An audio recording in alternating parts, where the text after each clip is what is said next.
Est-ce que tu savais qu'il était possible de faire l'appel sur Excel tout en mettant en surbrillance tous les élèves absents?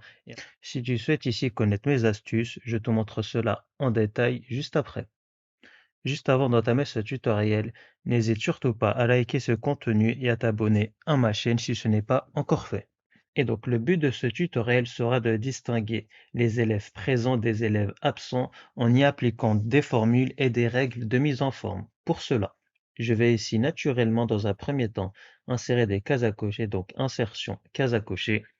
Et donc si Amélie et Léa sont présentes et que Mehdi est absent, Yasmine est présente, Théo absent, et je peux donc ici d'ores et déjà appliquer des formules. Et donc, je souhaite mettre en surbrillance tous les élèves absents avec un effet barré sur ce tableau. Je vais pour cela sélectionner l'intégralité de mon tableau sans les titres, mise en forme conditionnelle, nouvelle règle, utiliser une formule pour déterminer pour quelle cellule le format sera appliqué.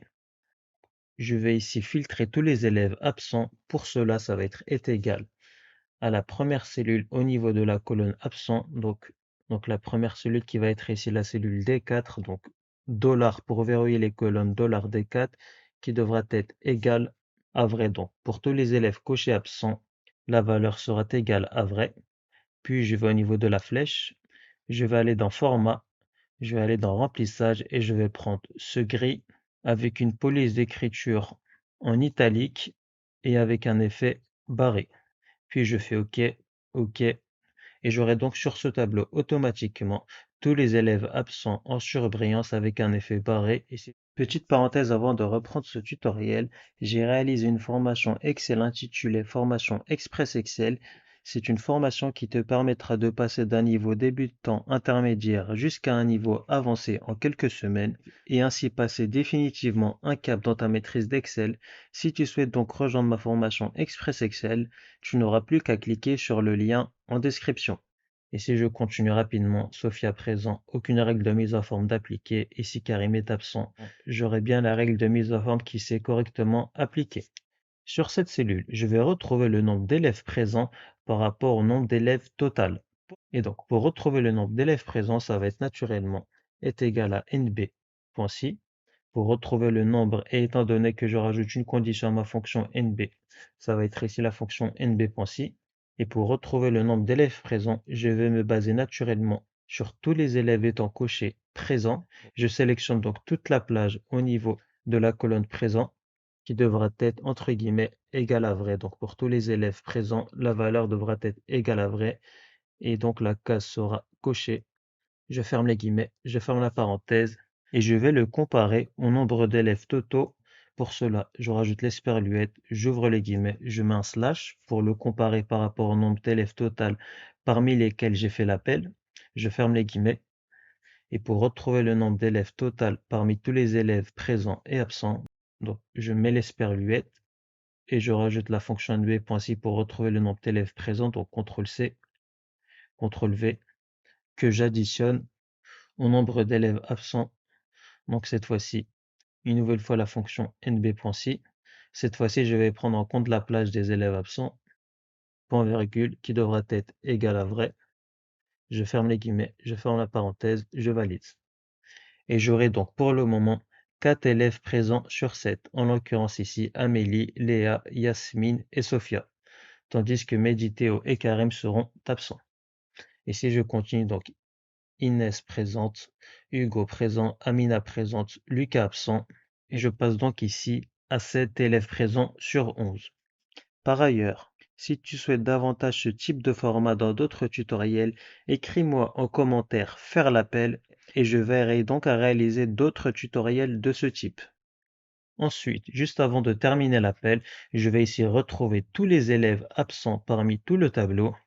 Et donc, pour retrouver tous les élèves absents, je n'aurai besoin que de leur prénom et je n'aurai donc besoin que d'une seule colonne parmi tout le tableau, qui est ici la première colonne. Et je vais pour cela ici utiliser la fonction choisir colonne, donc choisir col avec un S. Et pour retrouver tous les élèves absents, il y aura naturellement un filtre à prendre en compte. Et je vais donc filtrer tous mes élèves pour retrouver uniquement les élèves absents. Donc, j'utilise ma fonction filtre. Donc, mon tableau, ça va être ici les 3 colonnes du tableau, point virgule, Et je vais donc prendre en compte uniquement les élèves absents. Donc je sélectionne au niveau de la plage des absents qui devra être égale à vrai. Et donc pour que l'élève soit absent, il faut que la case soit cochée. Point virgule, si vide, un résultat vide. Je ferme la parenthèse pour refermer ma fonction filtre. Point virgule. Et comme je n'aurai besoin que de la première colonne, étant donné que seul le prénom suffira, ça va être ici la colonne 1, je mets 1. Je ferme la parenthèse pour refermer ma fonction choisir colonne et je valide. Et j'aurai donc Mehdi, Théo, Karim et Lucas d'absents. Et si je vérifie, il s'agit bien des élèves absents. Et je vais automatiser l'affichage des bordures dès qu'un élève absent apparaîtra. Donc, si je sélectionne, on va dire jusqu'à cette cellule, pour être en corrélation avec la longueur du tableau, mise en forme conditionnelle, gérer les règles, nouvelles règles, utiliser une formule. Et là, pour que l'affichage d'une bordure s'automatise, il faut que le résultat soit différent d'un message vide, donc est égal à la première cellule en dessous des élèves absents qui est ici en cellule J4, donc est égal à J4 qui devra être différent d'un résultat vide. Et là, je clique sur la flèche, format, je vais aller dans bordure, puis je sélectionne contour, je fais OK, OK et OK. Et l'affichage des bordures, c'est donc bien automatisé sur les élèves absents. Et si je décoche sur Lucas, on voit bien que je ne passe plus qu'à 3 élèves absents et que l'affichage des bordures ne s'est pas appliqué sur la quatrième cellule de cette colonne, étant donné du fait que Lucas n'apparaîtra plus et qu'il n'y aura donc par conséquent aucun résultat sur cette cellule. Et si je recoche, je retombe bien sur le cas avec l'affichage des bordures sur le cas qui s'est automatisé. Et enfin, si Nadia est présente, je passe à 8 élèves présents sur 12. Et enfin, si Samuel est absent, j'aurai 8 élèves présents sur 13 avec l'affichage des bordures automatisé sur les élèves absents en ayant également la totalité des élèves absents. Et donc on a la fin de ce tutoriel. J'espère que ce tutoriel t'aura plu. Si tu souhaites rejoindre ma formation Express Excel pour atteindre en quelques semaines un niveau avancé, tu n'auras plus qu'à cliquer sur le lien en description. Et si ce tutoriel t'a plu, n'hésite pas à liker ce contenu et à t'abonner.